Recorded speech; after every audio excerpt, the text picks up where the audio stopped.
Junior Ajayi, a 24-year-old apprentice, said he impregnated a young lady who was 21 years old and he claimed responsibility for the pregnancy. He said he even introduced himself to the father of the girl when the pregnancy was just 2 months old. He explained that the young lady had lost her mother and her aunt suggested that she abort the unborn baby because of his financial status. He alleged that the said aunt drove the girl away from her house, prompting him to take the pregnant girl into custody. Mr. Ajayi said he was surprised that about 4 months after the delivery of the baby boy, another man known as Amadi came to forcefully take the baby, and the mother claiming to be the father of the child. I can't pack a load because the woman don't pack all a load, put for a papa. I can't pack all a load for month to go house.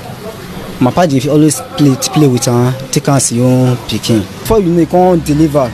Even the day we deliver herself, I will say not be God Almighty. That will get for pass there. If that get for not survive, the man not there. No, he not there. I surprised where he say it don't reach 3 months, going to 4 months. This was 70 of this month complete 4 months. He say the picking not be me. Anytime when this man call and he go, they had the receive because not me get the picking. I say, you know what they talk so. Why they talk like it's not me get the picking? He not be me get the picking. Say the man get house. The man get house. The man, they say the man don't feel married. The man not feel born. Nothing make I dey cry because now me take care of the pikin and that pikin na my blood. The thing just pain me. The man come be like he come dey oppress me because I be small boy. Now make I cry come out because I no get who go help me. Mr. Amadi, on the other hand, who earlier declined interview, said although he was not around during the period leading to the girl's delivery of the baby boy, he was always sending money for the pregnant girl's upkeep and said the baby belongs to him. When I came, she said, look at what is happening because she did told me that she's in somebody's house. So she didn't told me like that. When I could, so your family don't know about her? They know. They was aware. They are aware of what happened to for them. Aware that you impregnated somebody, your family? No. I learned to have a wife. Yeah. Is she aware? No, but after then I told her. So what's the name of your child? I gave him Samuel. You gave him Samuel? Yeah. You said the woman has been pregnant and you were not there from day one to the day she delivered. Yeah. That was what you told us. Yes. So what makes you think you are the father of the child? She know and she told me also and I know.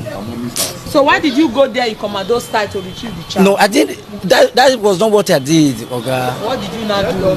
Hold on, now why are you running away? The girl in question said though she had sexual intercourse with the two men, she believed that the businessman, Mr. Amadi, is the father of her baby, as she was afraid to tell Ajayi from the onset because she loves him so much. What's your baby's name? Emmanuel.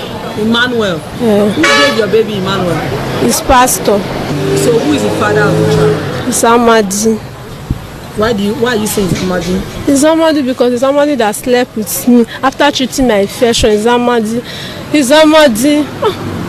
So when you were pregnant and they drove you away from you? Amadi not say that he's going to rent us for me, and I say no, that I want to go and stay with Junior. Not say that if the repercussion come, either I can able to face it, and I say yes, that I understand Junior, you understand. In a telephone interview, father of the girl, Mr. Joshua Okomose, said as a family, they only recognize Junior Ajayi as a son-in-law to be and the father of the child.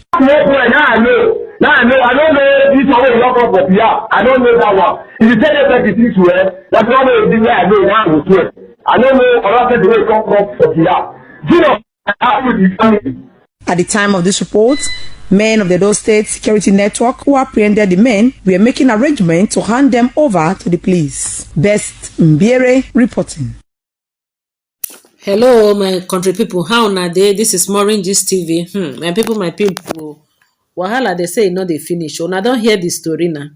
This small girl when he dey here, now they cause all, this whole wahala. Una they see and so. Now, if una look this story very well finish, una go see say this Mr. Amadi when be say just come from or nowhere, won't come claim this pikin. Now because of saying don't marry and he never born, he no get pikin. Now he make her dey interested in this pikin. If no be say and he dey with him wife, he don't marry. Now this boy be say he look funny. So for me, the conclusion of this whole matter be say may they just carry a DNA test according to people when they there, they say make they gather money, do DNA test. Make they gather money, do DNA test so that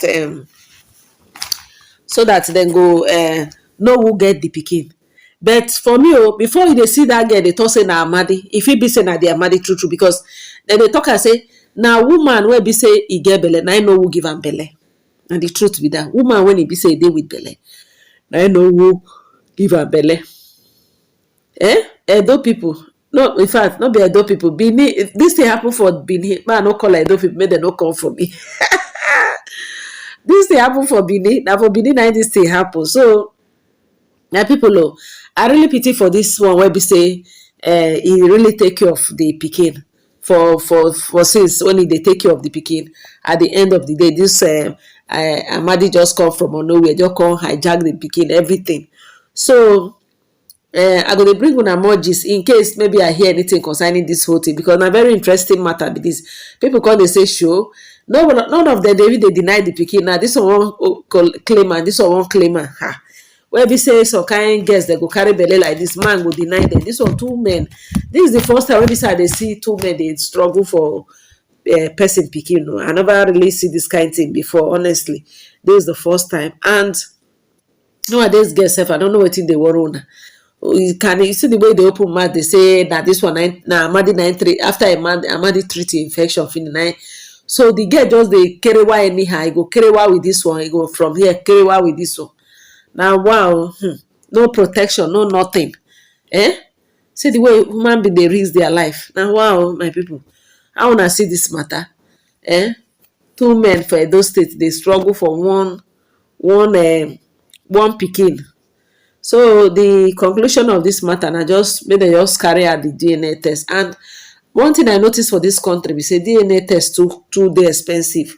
I wish government can just subsidize this DNA test so that all this wahala, because this thing now, if in fact, according to the organization where we say that they in charge of this DNA test, then they try to let us they know say every first pikin 70% of first children wey be say each couple born for Nigeria no dey be their own.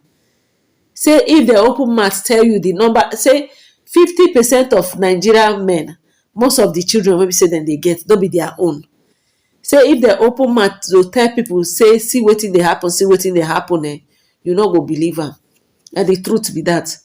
So if they fit make like for abroad, I hear say DNA all this DNA test, they say I hear say they're very very cheap, very very easy.